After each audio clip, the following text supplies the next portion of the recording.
So hello guys, welcome back to another video. इस video में बात करने वाले हैं शक्तियों के आधार पर विभाजन की, यानी किसी देश को शक्तियों के आधार पर किस तरीके से विभाजित किया जा सकता है अलग अलग कैटेगरी में। ठीक है, तो हम इसे दो तरीक़ों से इसे देखेंगे। पहला देखेंगे केंद्र और राज्यों के संबंध के आधार पर, और दूसरे देखेंगे संस्थाओं के आधार पर। ठीक है, केंद्र और राज्यों के संबंध के आधार पर हम इसे 3 भागों में विभाजित करते हैं। पहला है परिसंघात्मक, संघात्मक और एकात्मक। दूसरा है संस्थाओं के आधार पर इसे संघात्मक और एकात्मक में हम विभाजित करते हैं। आज हम पढ़ेंगे परिसंघात्मक, संघात्मक और एकात्मक व्यवस्था क्या होती है।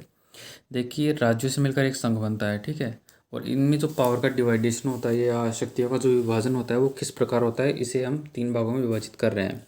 परिसंघात्मक प्रणाली में देखिए क्या होता है कि राज्य मिलकर एक संघ बनाते हैं। ठीक है, और संघात्मक प्रणाली में भी यही होता है।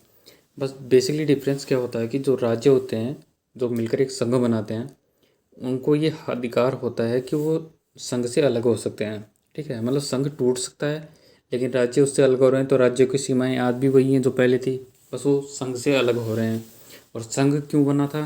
क्योंकि कुछ जो कॉमन चीज़ें होती हैं या कॉमन जो सब्जेक्ट्स होते हैं, विषय होते हैं, उस पर वो अपना निर्णय लेकर या सब मिलकर एक साथ काम करेंगे। जैसे डिफेंस हो गया, रक्षा जो हो गई, मुद्रा जैसी चीज़ें हो गई, या विदेशी संबंध, विदेश संबंध हो गए, जो वो सब चीज़ें संघ देख लेता है। इसलिए इस सुविधा के लिए एक राज्य मिलकर संघ बना लेते हैं।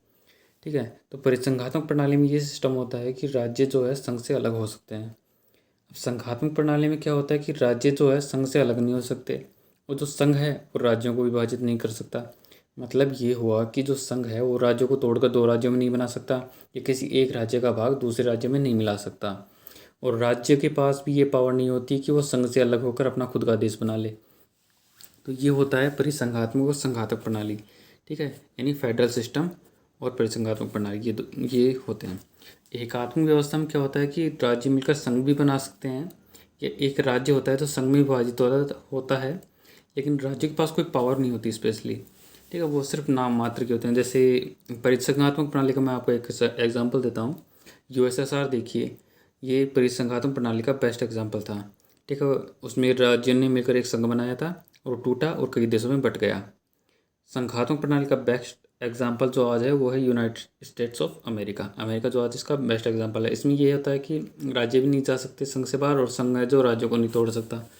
ठीक है, नया राज्य बनाने के लिए उस राज्य की परमिशन चाहिए होती है। इंडिया में थोड़ा सिस्टम अलग है, वो मैं आपको आर्टिकल 3 पढ़ाऊँगा, तब आपको समझ में आएगा अच्छे से। ठीक है, एकात्मक, अब देखिए एकात्मक में क्या होता है कि संघ के पास जो है सारी पावर होती है।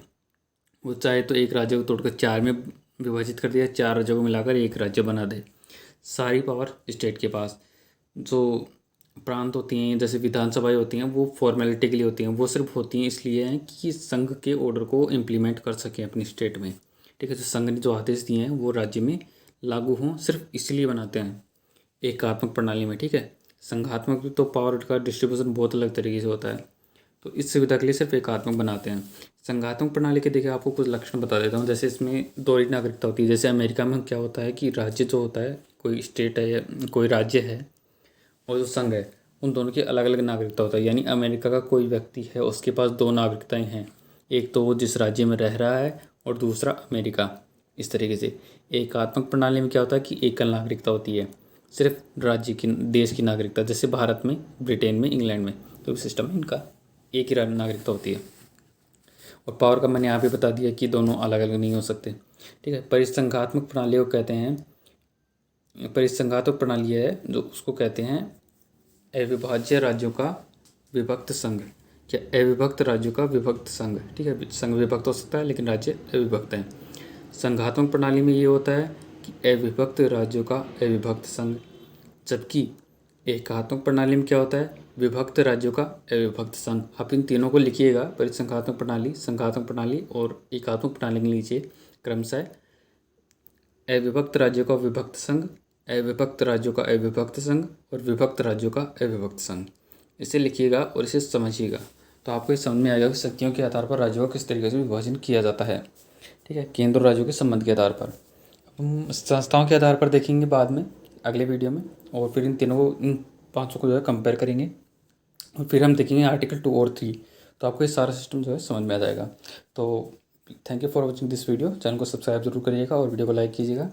जय हिंद, वंदे मातरम।